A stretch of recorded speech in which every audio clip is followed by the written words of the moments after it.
You ask Tiger to solve. This deals with linear equations with one unknown. The final result is x equals 147/4. Let's solve it step by step.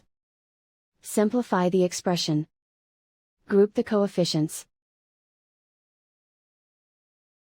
Convert the integer into a fraction. Combine the fractions. Combine the numerators.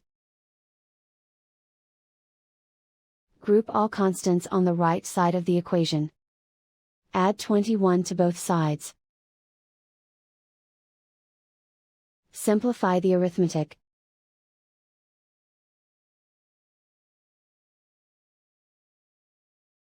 Isolate the x. Multiply both sides by inverse fraction 7/4.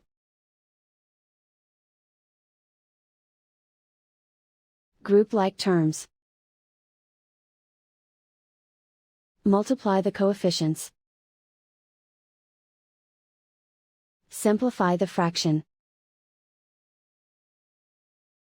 Multiply the fractions. Simplify the arithmetic. And so the final result is x equals 147/4.